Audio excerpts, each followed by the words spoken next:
பாக்கியம் நிறைந்த பெரியவர்களே, அன்பு நிறைந்த சகோதரர்களே, இன்றைக்கு ஓதப்பட்ட ஆயத்துகளில்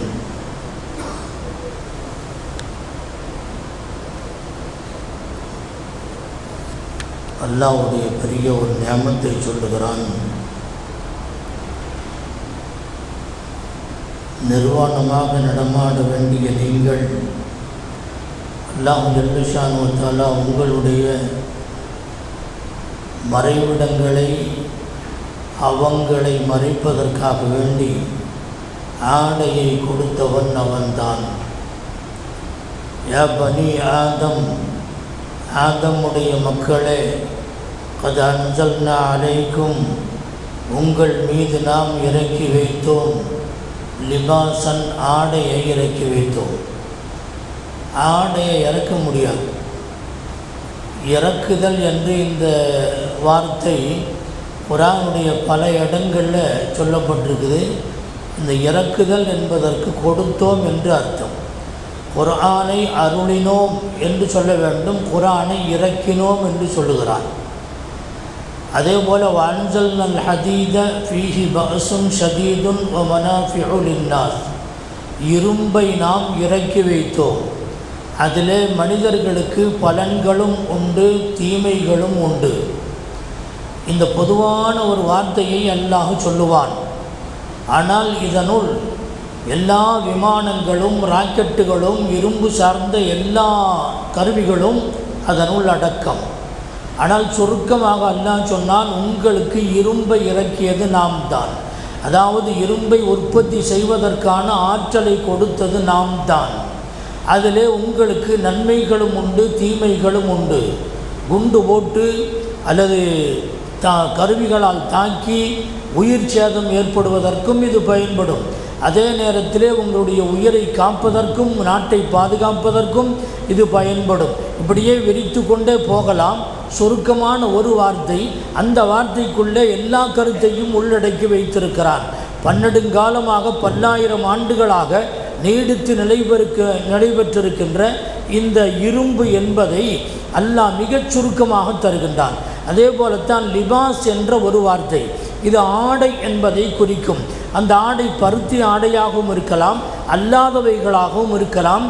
தட்ப வெப்பங்கள் காலங்களிலே அணிவுகின்ற அந்த ஆடைகளாகவும் இருக்கலாம்.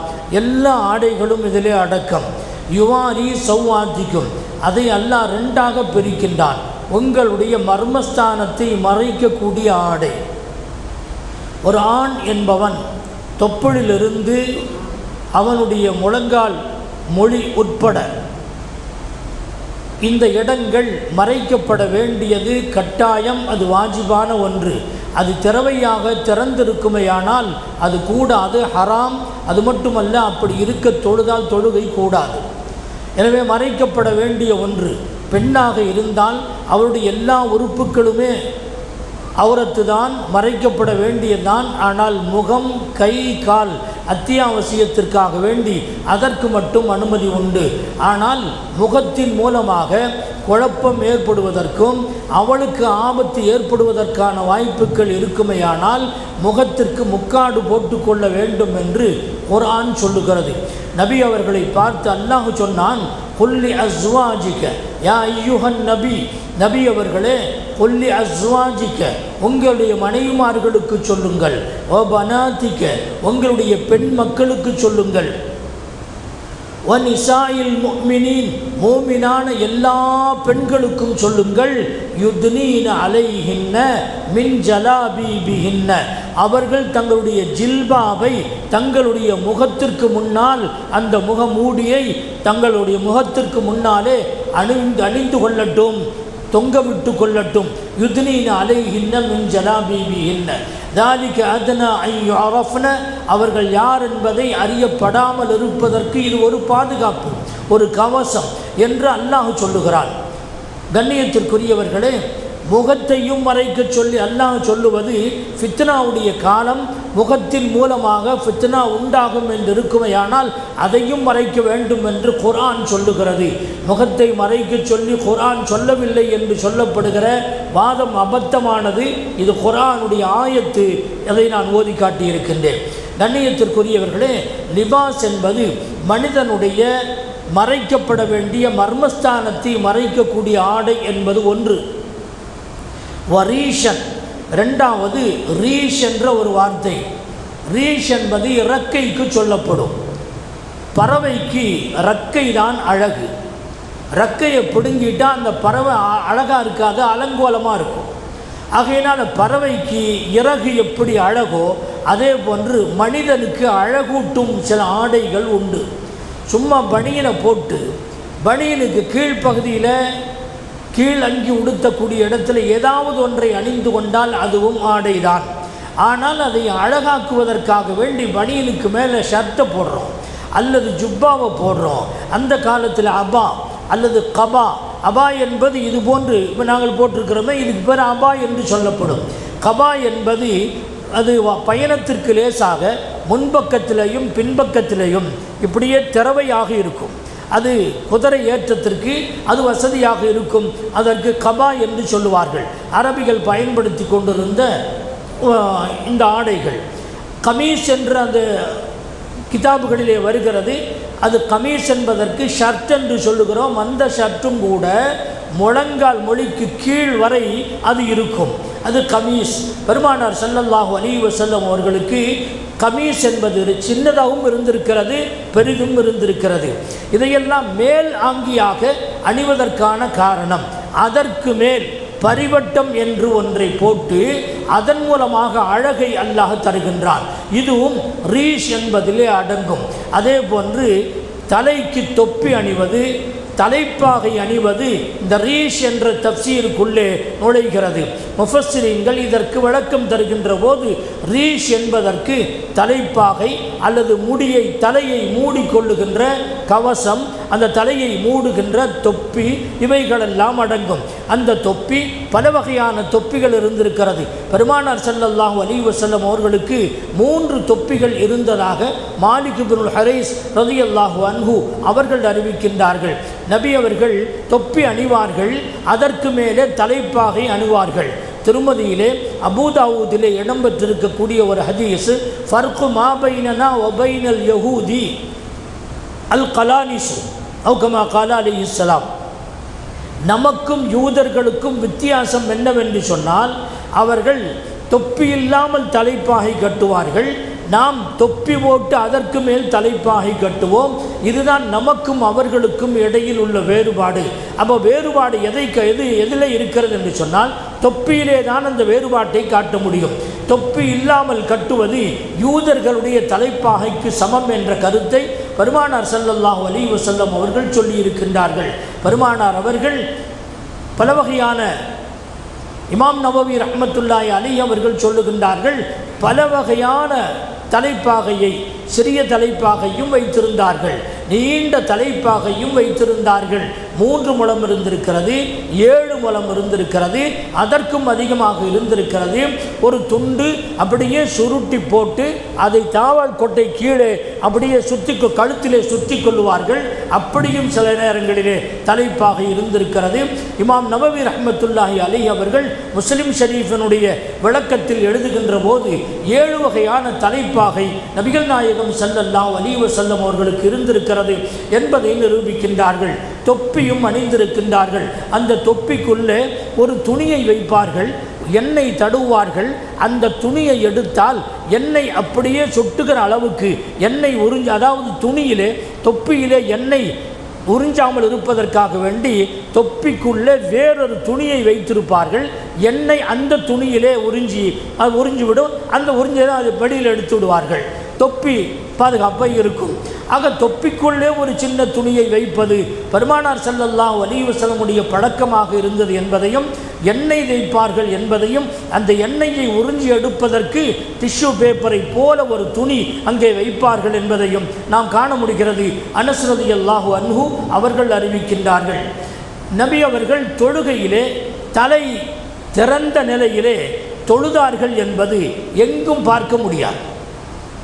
இன்றைக்கு ரசூலுல்லாஹ் செய்யலைன்னா நாங்கள் செய்ய மாட்டோம், ரசூலுல்லாஹ் செஞ்சால் கரெக்டாக அப்படியே செய்வோம், ஒரு முடி அளவு கூட மாற்றம் செய்ய மாட்டோம் என்று சொல்லக்கூடியவர்கள், எங்காவது நபி அவர்கள் தலைப்பாகையோ அல்லது தொப்பியோ ஏதாவது ஒன்றின் மூலமாக தலையை மறைக்காமல் தலை திறவையாக இருக்க நபி அவர்கள் தொழுதார்கள் அல்லது தொழுக வைத்தார்கள் என்பதற்கு ஒரு சின்ன ஆதாரம் கூட யாரும் எந்த சஹாபியும் அறிவிக்கவில்லை. ஒரு பலகீனமான ஹதீஸு கூட பார்க்க முடியாது. நபி அவர்களே செய்யாத ஒன்று, நாம் விரும்பக்கூடிய ஒன்று. தொப்பியெல்லாம் போட்டுக்கிட்டு என்னத்துக்கு இந்த தேவை, தொப்பி இல்லாமல் தொழுத என்ன வேற போகுது அப்படிங்கிற ஒரு எண்ணம் இருக்குது. அது நாம உண்டாக்கிய ஒன்று. இது ஒரு தனிமனித வழிபாடு என்று சொல்லலாம். யாரோ சொன்ன ஒரு கருத்து. இன்றைக்கும் அரபு நாட்டை பொறுத்தவரையில் அப்படி சொல்லக்கூடியவர்கள் இருக்கத்தான் செய்கின்றார்கள். குர்ஆன் ஹதீஸை மட்டுமே பின்பற்றுவோம் என்று சொல்லக்கூடிய வஹாபிகள் இந்த தொப்பிக்கு எதிராக இருக்கத்தான் செய்கின்றார்கள். தொப்பி அணிந்திருப்பார்கள். தன்னுடைய சொட்டையை மறைப்பதற்கு, வழுக்கையை மறைப்பதற்கு தொப்பியை போட்டுக்கொள்ளுவார்கள். தொழுகின்ற நேரத்தில் அதை மடக்கி ஜேப்பில் வைத்துவிட்டு தொழக்கூடியவர்களையும் நாம் பார்த்து கொண்டிருக்கின்றோம். நாம் சொல்லுகின்றோம், அல்லாஹு ஜல்ல ஷானு வ தஆலா பெருமானார் ஸல்லல்லாஹு அலைஹி வஸல்லம் அவர்களின் மூலமாகத்தான் இந்த ஷரியத்தை உலகத்திற்கு அனுப்பி தந்தார். இந்த ஷரியத்தை பயிற்றுவித்த பெருமானார் ஸல்லல்லாஹு அலைஹி வஸல்லம் அவர்கள் இந்த தொப்பி விஷயத்திலே எங்காவது ஏதாவது ஒரு சந்தர்ப்பத்திலே இது அணிய வேண்டிய அவசியம் இல்லை என்றோ யாராவது அப்படி தொழுததை பெருமானார் ஸல்லல்லாஹு அலைஹி வஸல்லம் அவர்கள் ஊக்குவித்ததாகவோ எங்குமே பார்க்க முடியாது. யாரும் வேண்டாம், நபி அவர்கள் தான் நமக்கு ஆதாரம். நபி அவர்கள் தொப்பி இல்லாமல் எங்காவது தொழுதிருக்கிறார்களா? அப்படி இருந்தால் நம்ம பின்பற்ற வேண்டியதுதான். நம்ம தொப்பி தலப்பாகையெல்லாம் தூக்கி எறிஞ்சிட வேண்டியதான். நபி அவங்க ஒன்று சொல்லியிருக்கணும், இல்லைன்னா செஞ்சிருக்கணும் அல்லது அங்கீகரிக்கணும். சொல், செயல், அங்கீகாரம், இந்த மூணுக்கு பெயர்தான் ஷரியத் என்று சொல்லுகின்றோம், தீனுல் இஸ்லாம் என்று சொல்லுகிறோம், ஹதீஸ் என்று சொல்லுகின்றோம்.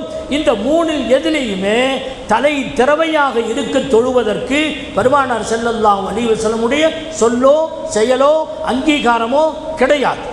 அப்படியானால் பெருமானார் ஸல்லல்லாஹு அலைஹி வஸல்லம் அவர்கள் சஹாபாக்களை எங்காவது அனுப்புகிற நேரத்தில் ஏன் தொப்பி அணிய சொன்னார்கள்? ஏன் தலைப்பாகை கட்டிவிட்டு அனுப்பினார்கள்? கைபர் யுத்தத்திற்கு போகும்போது அலி ரலியல்லாஹு அன்ஹு அவர்களுக்கு ஒரு தலைப்பாகையை கட்டிவிட்டு சென்று வென்று வாருங்கள் என்று அனுப்பி வைத்தார்களே, எதற்காக வேண்டி அனுப்பி வைத்தார்கள்? இதே போன்று பெருமானார் ஸல்லல்லாஹு அலைஹி வஸல்லம் அவர்கள் எந்த போருக்கு போர் படை தளபதியை அனுப்பி வைக்கிற நேரத்திலே தலைப்பாகையை கட்டி அனுப்புவார்கள் என்ற ரிவாயத்துகளை பார்க்கின்றோம். அப்துர் ரஹ்மான் இப்னு அவுஃப் ரலியல்லாஹு அன்ஹு அவர்களை ஒரு போருக்கு அனுப்புகின்ற நேரத்தில் பெருமானார் ஸல்லல்லாஹு அலைஹி வஸல்லம் அவர்கள் தலைப்பாகையை கட்டி சென்று வாருங்கள் என்று நபி அவர்கள் அனுப்பி வைத்தார்கள் என்பதை வரலாற்றிலே பார்க்கின்றோம். பெருமானார் ஸல்லல்லாஹு அலைஹி வஸல்லம் அவர்கள் மக்கா வெற்றி கொள்ளப்பட்டு மக்காவுக்குள்ளே நுழைகின்ற நேரத்திலே கருப்பு தலைப்பாகையை அணிந்திருந்தார்கள் என்று ஜாபிர் இப்னு அப்துல்லா ரலியல்லாஹு அன்ஹு அவர்கள் அறிவிக்கின்றார்கள். மாலிக் இப்னு ஹுரைஸ் ரலியல்லாஹு அன்ஹு அவர்கள் அறிவிக்கின்ற அறிவிப்பில் பெருமானார் ஸல்லல்லாஹு அலைஹி வஸல்லம் அவர்கள் ஹுத்பாவிலே நின்றிருக்கிற போது, மெம்பரில் நின்று கொண்டிருக்கிற போது அவர்கள் தலைப்பாகையை அணிந்திருந்தார்கள், உள்ளே தொப்பி அணிந்திருந்தார்கள் என்ற ஹதீஸையும் நாம் பார்க்கின்றோம். இப்படி ஏராளமான ஹதீஸ்களை, அனஸ் ரலியல்லாஹு அன்ஹு அவர்களுடைய தொப்பி சற்று உயரமாக இருக்கும், சில நேரத்திலே அந்த தொப்பி சப்பையாக இருக்கும், அதாவது அவர்களுடைய தலையை தொடுகின்ற அளவுக்கு உயரம் இல்லாமல் சாதாரண தொப்பியாக வெள்ளை தொப்பி அணிவார்கள் என்றும், சில நேரத்தில் உயரமான தொப்பி அணிந்திருக்கிறார்கள் என்றும் அனஸ் ரலியல்லாஹு அன்ஹு அவர்களை பற்றி வருகிறது. தலை திறவையாக இருந்ததை பெருமானார் ஸல்லல்லாஹு அலைஹி வஸல்லம் அவர்களோ சஹாபாக்களோ விரும்பியதாக வரலாற்றில் பார்க்க முடியவில்லை. நமக்கு ஆதாரம் அவர்கள்தான், நமக்கு ஆதாரம் அவர்கள்தான். அவர்களைத்தான் நாம் பின்பற்ற வேண்டும். எவனோ ஒருவன் நமக்காக வேண்டி அமைத்து தந்த இந்த ட்ரெஸ் இருக்கிறது, பிரிட்டிஷ்காரன் இந்த நாட்டை ஆண்ட நேரத்தில் அவன் போட்ட ட்ரெஸ்ஸை தான் சுன்னத்தாக நாம் ஏற்றுக்கொண்டிருக்கிறோமே தவிர பெருமானார் ஸல்லல்லாஹு அலைஹி வஸல்லமுடைய சுன்னத்தல்ல. இந்த சுன்னத்தை, இந்த பிரிட்டிஷ்காரனுடைய சுன்னத்தை கொண்டு போய் பெருமானார் ஸல்லல்லாஹு அலைஹி வஸல்லமுடைய சுன்னத்திலே சேர்த்து இதுதான் தீன் என்று விவாதிக்கின்ற அளவுக்கு நிலைமை படும் மோசமாக இருந்து கொண்டிருக்கிறது. எனவே கண்ணியத்திற்குரியவர்களே, சொல்ல வருகிற கருத்து, போடக்கூடாது என்று அடம் பிடிக்கின்றவர்கள் போட மாட்டார்கள், நாம் அவர்களுக்கு உபதேசிக்கவில்லை. ஆனால் சுன்னத் வல் ஜமாஅத்தை சார்ந்த இமாமை பின்பற்றுகின்ற சுன்னத் வல் ஜமாஅத்தை சார்ந்தவர்கள் கூட இன்றைக்கு அதை சர்வசாதாரணமாக நினைக்கின்ற ஒரு சூழ்நிலையை பார்க்கின்றோம். எனவே அது தவிர்க்கப்பட வேண்டும். தொப்பி அணிந்து கொண்டு தொழுக வேண்டும். வேறொரு ஆயத்திலே அல்லாஹ் சொல்லுகிறான், இதே இடத்திலே தான் ஹுது ஜீனத்தக்கும் இந்த குல்லி மஸ்ஜிதின் அல்லாஹ் சொல்லுகிறான் தொழுகக்கூடிய இடங்களிலே உங்களுடைய அலங்கார ஆடைகளை எடுத்து கொள்ளுங்கள். ஆடைகளில் அலங்காரம் எது? இது நான் இப்போது சொன்னேனே, அதுதான் அலங்கார ஆடைகள். நீங்கள் எடுத்துக்கொண்டு தொழுகுங்கள் என்று அல்லாஹு ஜல்ல ஷானு வ தஆலா சொல்லுகிறான். இந்த ஜீனத் என்ற வார்த்தை இங்கே ரீஷ் என்று சொல்லப்பட்ட இந்த வார்த்தை, இதற்குள்ளே தொப்பி, தலைப்பாகை, அலங்கார ஆடைகள் இவைகளெல்லாம் அடங்கி இருக்கின்றன. ஹதீஸ்களிலே இதனுடைய விளக்கங்களை பார்க்க முடிகிறது. எனவே புரிந்து அமல் செய்வதற்கு முயற்சிக்க வேண்டும். அல்லாஹு ஜல்ல ஷானு வ தஆலா தௌஃபீக்கை தந்தருள்வானாக. ரப்பனா தக்கப்பல் துஆனா وصلاتنا وصيامنا وقيامنا وركوعنا وسجودنا وتضرعنا وتخشعنا وتمم تقصير أعمالنا إنك على كل شيء قدير. صل على النبي سيدنا محمد وآله وصحبه أجمعين والحمد لله رب العالمين. صلى الله على محمد صلى الله عليه